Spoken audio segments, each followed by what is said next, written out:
Hello everyone, this is Paul. Welcome back to my channel, Paladin. Today is Tuesday, therefore I'm going to be talking about a film. So there is no new films that I would really want to be talking about, reviewing them and stuff like that. So again, I thought about making a bucket list for you guys, and I've been doing so for a while now. And I think 6 or 7 films are in there probably. This is going to be one of them. Make sure this is the top of your list because it's an old film, and it gets older and older as the day passes by. So make sure you see this one. When I saw the film, this is not in color. This is black and white. So just sit down. It's an hour, not too long. Just get enjoyed with this film. That's all I'm gonna say. Without much further ado, let's just get into the actual things in the story, which will make you which will pique your intrigueness level. Which will essentially make you go watch the film, or at least put it in your bucket list so you can watch it on a later date. Let's get. So obviously the first thing we are going to talk about is the story. Now, 12 Angry Men is a story about 12 people who are in the jury. The case is a young man has stabbed his dad to death, or at least that's what the prosecutors will argue. If the authors, the guilty, if it turns out guilty, then he's gonna go for a death sentence, not kind of like full-time jail. It's gonna be death sentence. So these guys need to work out, but there's not like evidence like 100% boom. There is fingerprints, there is blood stain on the boy. That's it. Actual witness who can be reliable place him on the scene, and or the police saw him ran out of the houses and stuff like that. None of that happened. So there is like doubt that is casted upon the case as well. So these guys needs to vote it unanimously and actually accurately to determine whether the boy lives or dies. Now this creates a tension within itself, and when they go back into the room to discuss these things, all of them would vote not guilty except one. So 11 people are like, oh, it's easy, pretty easy, come on. And which will be really annoying to me because they won't even discuss it at the start, and that's where I kind of like see myself in that situation of the hero, where he's like, dude, really, a boy's life's at hand, and it's just like, oh, 11 people are like, oh, guilty, so simple. One will be like, he's from the slum, so he's always going to be like that. The stereotypes, I hate stereotypes. I hate one thing in life, and that's stereotypes, and those kind of people I hate. And he will be like, yeah, they're like that, and everyone is like, yeah, pretty easy, all the sources are reliable, and I'm like, this guy will be like, really? And he will vote not guilty, and then which will annoy everyone because they want to go to their ball games and their own life, apparently. Fucking morons. But yeah, it will be really annoying at the start, but then he will present his case like, let's discuss this, and that's the first thing. Like, he will just like, let's discuss this first. Like, no one will be like, no. And then he will be like, you know what, I'll just abstain, you guys vote, and if there's like everyone again votes guilty, then I'll change my mind.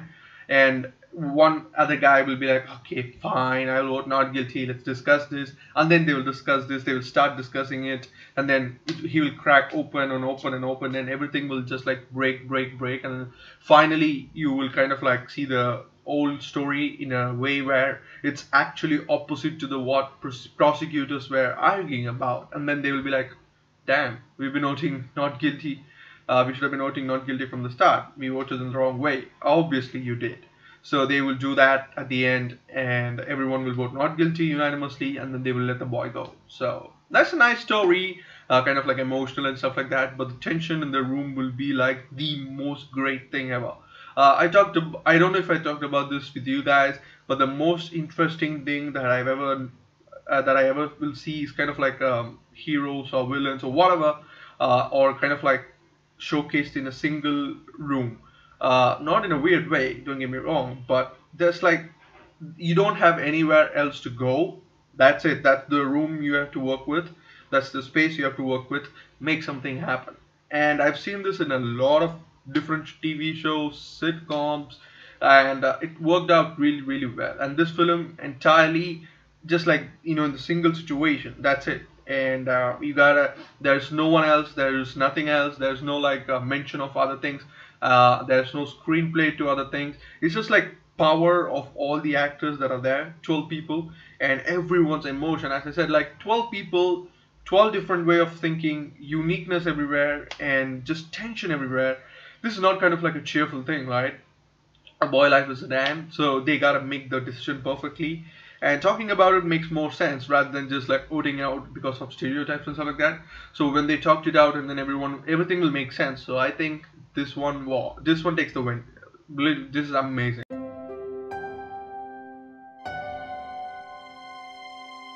So the next is the characters. So in this film, there are no kind of like characters, kind of names. There's only two names. There's like Davis and McCardle. Who will be the Davis will be the first one who wrote not guilty, who wants to discuss everything. McCardle will be the second guy. He will be the one who would like, okay, let's discuss this and stuff like that.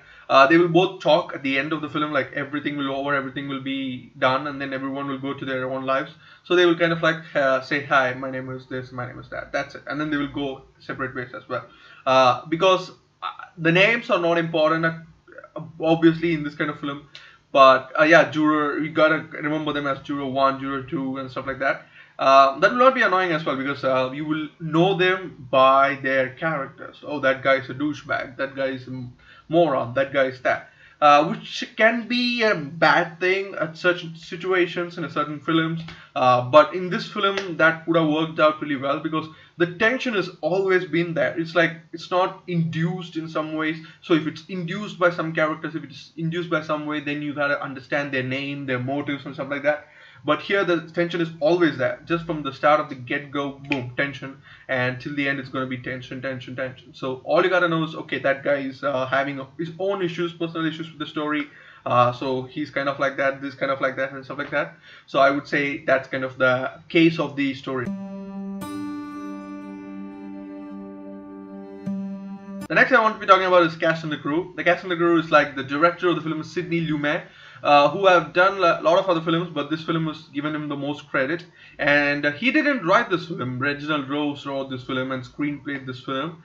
And he's not done that much of a direction and sort of thing, so that's why he got this guy into the mix. And he kind of like told this, all right, let's just do this in this way, consider that way. He did TV shows beforehand, before starting this film project, and he kind of started it. He wanted to write, and then he got in this guy to direct. So the hero of the film is Henry Fonda, who will be the one who would vote not guilty at first, and he will reveal his name at the end of the things.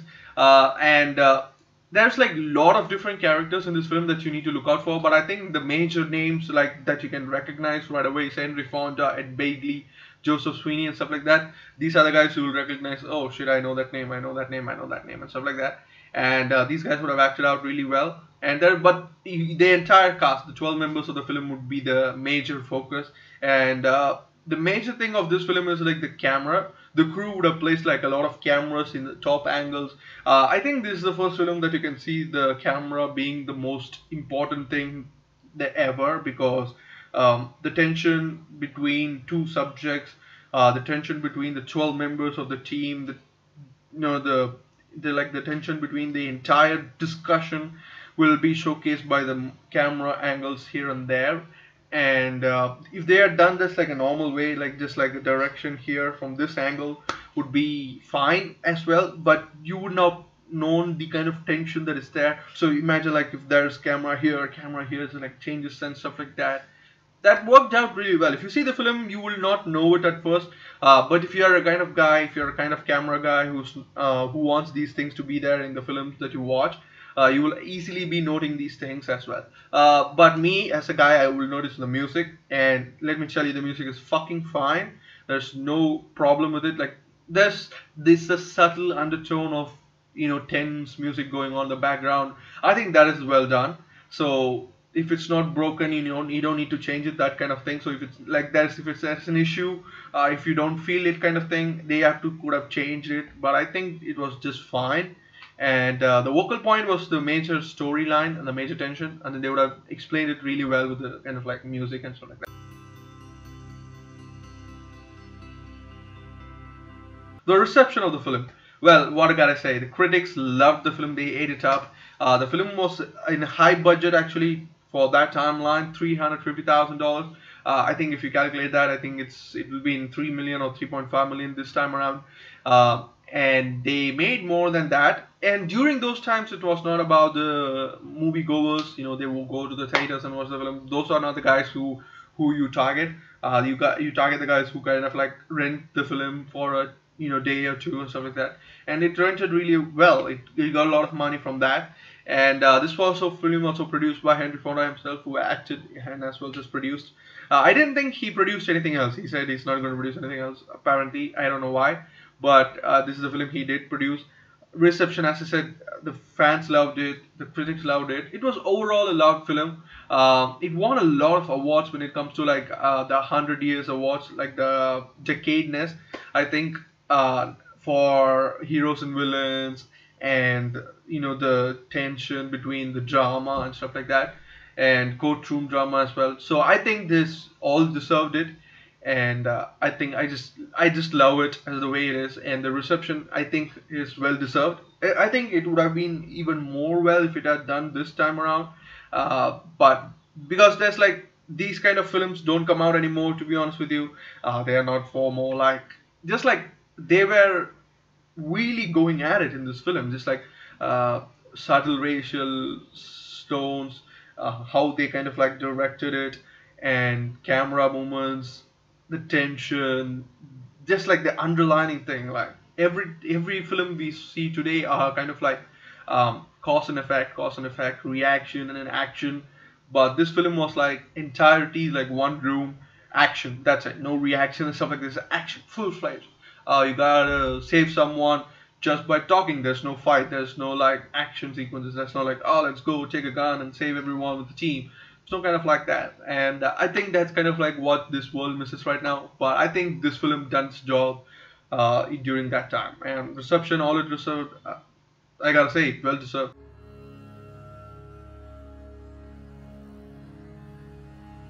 The next thing is my personal opinion. But personal opinion, this film came out in 1957.